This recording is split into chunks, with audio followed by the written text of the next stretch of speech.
आज के इस वीडियो में हम जानेंगे सिंप्लेक्स मेथड क्या है, ऑर्गेनाइजेशन सिंप्लेक्स मेथड को कब यूज करती है। तो सबसे पहले बात करते हैं सिंप्लेक्स मेथड की। सिंप्लेक्स मेथड एक टेक्निक है जिसको लीनियर प्रोग्रामिंग में इस्तेमाल किया जाता है। और लीनियर प्रोग्रामिंग में हम क्या करते थे कि एक फंक्शन होता था जिसके लिए डिफरेंट सेवरल कॉन्स्ट्रेंट होते थे जिसको इक्वेशन की फॉर्म में शो करते थे, और वो इक्वेशन सारी इन इक्वालिटीज में होती थी। ये मेथड जो लीनियर प्रोग्रामिंग का है ये तब ऑर्गेनाइजेशन इस्तेमाल करती थी जब सिर्फ एक कॉन्स्ट्रेंट होता था। अब ये कॉन्स्ट्रेंट क्या है? ये वो डिफिकल्टीज थी जो ऑर्गेनाइजेशन को प्रोडक्शन के टाइम होती थी। अब यहाँ पर जो सिंप्लेक्स मेथड है उसमें क्या होता है कि लीनियर प्रोग्रामिंग में एक स्केर्स रिसोर्स होता था और एक ही प्रोडक्ट होती थी जिसके लिए हम ऑप्टिमम सोल्यूशन निकालते थे। लेकिन यहाँ पर क्या है कि सिंप्लेक्स मेथड में ऑर्गेनाइजेशन के पास दो से ज़्यादा प्रोडक्ट्स होती हैं जो यूज़ करती हैं एक से ज़्यादा scarce resource. Scarce resource organisation का वो लिमिटिंग फैक्टर होता है जो उसको प्रोडक्शन करने से रोकता है, मतलब प्रोडक्शन में रुकावट बनता है। अब इस तरह से जो सिंप्लेक्स मेथड है वो ऑर्गेनाइजेशन की इस प्रॉब्लम को सॉल्व करता है कि ऑप्टिमाइज करता है वो सोल्यूशन को। अब ऑप्टिमाइज किसे कहते हैं? मतलब ऑर्गेनाइजेशन ऐसा आउटकम इंट्रोड्यूस कराती है सिंप्लेक्स मेथड को इस्तेमाल करके जिस पर जो आउटकम कॉस्ट इफेक्टिव होता है। जब आउटकम कॉस्ट इफेक्टिव होगा तो ऑर्गेनाइजेशन अपने ऑब्जेक्टिव को अचीव कर सकेगी। और ऑर्गेनाइजेशन का बेसिक पर्पस क्या होता है कि वो प्रॉफिट को मैक्सिमाइज करे। अब यहाँ पर हमने देख लिया कि सिंप्लेक्स मेथड क्या होता है और सिंप्लेक्स मेथड में हम क्या इस्तेमाल करते हैं। अब यहाँ पे अगर एक एग्जांपल के थ्रू समझें कि सिंप्लेक्स मेथड कहाँ पे अप्लाई होता है, तो लेट्स सपोज कंपनी की 3 प्रोडक्ट्स हैं लियो एंटरप्राइजेस की, जो कि है एक चेयर, दूसरी टेबल और तीसरी प्रोडक्ट है स्टूल्स। कंपनी प्लास्टिक में डील करती है और हम कह देते हैं कि जो टेबल है वो जो चेयर है वो ए है, टेबल को बी कह देते हैं और स्टूल को सी कह देते हैं। अब जब कंपनी ने ये 3 प्रोडक्ट्स मैन्युफैक्चर करनी है तो इसके लिए कंपनी को डिफरेंट रिसोर्सेज चाहिए, जिसमें जो पहला रिसोर्स होता है वो होता है मटेरियल का, जिससे ये चेयर, टेबल और स्टूल बनेंगे। दूसरा जो रिसोर्स है वो है लेबर और तीसरा रिसोर्स है मशीन आवर्स। कंपनी इन रिसोर्सेज को इस्तेमाल करके अपनी प्रोडक्शन को कंप्लीट करती है।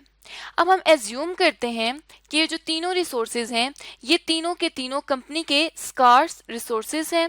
अब इससे क्या मुराद है कि ये तीनों कंपनी को प्रोडक्शन के लिए रोकते हैं। मतलब लेट्स सपोज कि कंपनी को 100 केजी मटेरियल रिक्वायर है। अब अगर कंपनी को 100 केजी मटेरियल रिक्वायर है और हम कह देते हैं कि जो अवेलेबल मटेरियल है वो अवेलेबल सिर्फ और सिर्फ 80 केजीज है। अब यहाँ पर हम देख सकते हैं कि जो अवेलेबिलिटी है वो कम है जबकि रिक्वायर या डिमांड ज्यादा है। तो जब अवेलेबिलिटी कम होगी और डिमांड या रिक्वायर ज्यादा होगी हमें वो चीज, तो मतलब ये जो चीज है ये लिमिटिंग फैक्टर है, ये कंपनी को प्रोडक्शन से रोक रही है, ये स्कार्स रिसोर्स है।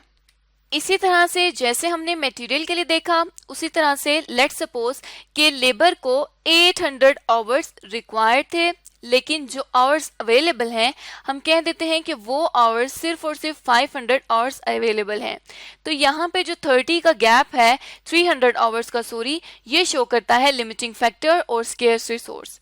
इसी तरह से हम मशीन के लिए कह देते हैं कि मशीन के 500 आवर्स रिक्वायर्ड थे लेकिन 480 आवर्स अवेलेबल हैं। तो अवेलेबिलिटी यहाँ पर भी रिक्वायरमेंट से कम है। तो जहां पर भी अवेलेबिलिटी कम होगी, रिक्वायरमेंट ज्यादा होगी, तो मतलब कि यहाँ पर एक स्केर्स रिसोर्सेज या लिमिटिंग फैक्टर एग्जिस्ट करता है। अब हम लिमिटिंग फैक्टर में हम जो लीनियर प्रोग्रामिंग है उसमें हमारे पास इनइक्वालिटीज आती थी, लेकिन सिंप्लेक्स मेथड में हमने क्या करना है कि उन इनइक्वालिटीज को इक्वेशन में से रिमूव करना है। इनइक्वालिटीज किस तरह से शो होती थी कि हम क्या करते थे कि सबसे पहले बात कर लेते हैं कि इनइक्वालिटीज को रिमूव किस तरह से करेंगे। ऑर्गेनाइजेशन सिंप्लेक्स मेथड को इस्तेमाल करके एक स्लैक वेरिएबल को इंट्रोड्यूस कराएगी, जिससे ये इनइक्वालिटी रिमूव हो जाएगी। अब स्लैक वेरिएबल क्या होता है? जो भी रिसोर्स अनयूज्ड होता है कंपनी के पास, जो कंपनी ने अभी तक इस्तेमाल नहीं किया होता, वो रिसोर्स हमारा कहलाता है स्लैक वेरिएबल। और उसके एक वेरिएबल को हम अपनी इक्वेशन में ऐड करते हैं तो इनइक्वालिटी रिमूव हो जाती है। जिस तरह से लीनियर प्रोग्रामिंग में हम डिफरेंट स्टेप्स को फॉलो करते थे, जो पहला स्टेप था वो ये होता था कि हम ऑब्जेक्टिव फंक्शन को डिफाइन करते थे। अब ऑब्जेक्टिव फंक्शन की बात आती है तो कंपनी का जो मेजर ऑब्जेक्टिव है वो या तो ये होता है कि वो अपनी कॉस्ट को रिड्यूस करे, या फिर ये कि वो अपने प्रॉफिट को इंक्रीज करे। यहाँ पर दो ऑब्जेक्टिव फंक्शंस बनते थे, या एक ऑब्जेक्टिव फंक्शन बनता था, वो या तो कॉस्ट रिडक्शन या प्रॉफिट इंक्रीज का होता था। लेकिन यहाँ पर क्या करेंगे कि या तो हम यहाँ पर जो ऑब्जेक्टिव फंक्शन लेंगे वो लेंगे कि कॉस्ट रिड्यूस करनी है, वरना फिर अगर प्रॉफिट के लिए लेंगे तो प्रॉफिट की इक्वेशन में -1 से उस इक्वेशन को मल्टीप्लाई करेंगे। इसको हम मजीद अपनी प्रॉब्लम में देखेंगे कि किस तरह से सॉल्व कर सकते हैं। लेकिन अब जो सेकेंड स्टेप करते थे वो इस ऑब्जेक्टिव फंक्शन के बाद हम कॉन्स्ट्रेंट की इक्वेशन को बनाते थे। नॉर्मली हम लीनियर प्रोग्रामिंग में कॉन्स्ट्रेंट की इक्वेशन किस तरह से बनाते थे कि यहाँ पर हमने कह दिया कि जो चेयर है वो A है, टेबल B है और स्टूल C है। हम ये कह देते हैं कि 90 kg मटेरियल इस्तेमाल हो रहा है A के लिए, 20 kg मटेरियल इस्तेमाल हो रहा है B के लिए और 40 kg मटेरियल इस्तेमाल हो रहा है C के लिए। और जो टोटल मटेरियल कॉस्ट है, अब हम कॉस्ट की बात कर रहे हैं, वो है 100,000 रुपीज की। अब यहाँ पर हम देख लेते हैं कि कॉन्स्ट्रेंट को हम किस तरह से इक्वेशन में कन्वर्ट करते हैं। तो उसके लिए हम क्या करेंगे कि 90A plus 20B plus 40C is equals to ₹100,000। ये हमारे पास कॉन्स्ट्रेंट की इक्वेशन बनी थी, जिसको हमने इस तरह से शो किया था। अब कॉन्स्ट्रेंट इक्वेशन को हम यहाँ पर लीनियर प्रोग्रामिंग में लेस देन के साइन से शो करते थे, क्योंकि ये कॉस्ट है, कॉस्ट का कॉन्स्ट्रेंट है, इसलिए हम कह देंगे कि ये या तो 100,000 से कम होना चाहिए या इसके इक्वल होना चाहिए।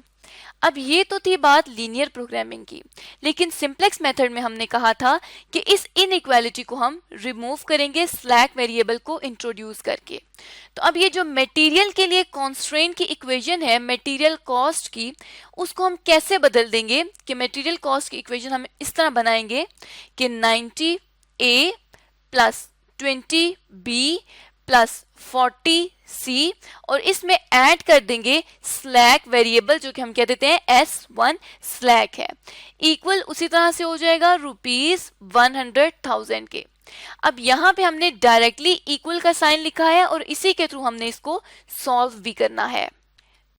तो इसका क्या मतलब हुआ कि मटेरियल का एक स्लैक वेरिएबल है, एक मटेरियल अनयूज्ड है, जिसको हमने एक स्लैक मटेरियल को मटेरियल कॉस्ट की इक्वेशन में इंट्रोड्यूस करा के इनइक्वालिटी के साइन को खत्म करके इक्वालिटी का साइन इंट्रोड्यूस करा दिया।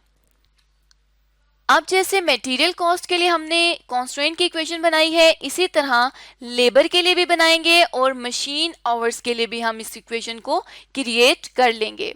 अब लेबर के लिए भी इसी तरह करेंगे कि लेट्स सपोज 10 आवर्स चाहिए हमें A के लिए, 20 आवर्स चाहिए B के लिए और साथ ही साथ 20 आवर्स हमें चाहिए C के लिए, और ये हम कह देते हैं कि इक्वल हो जाएगी 10,000 आवर्स के।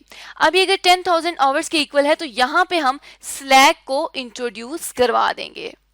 अब क्योंकि यहाँ पर लिमिटिंग फैक्टर लेबर भी है तो हमने इसको S2 का नाम दे दिया।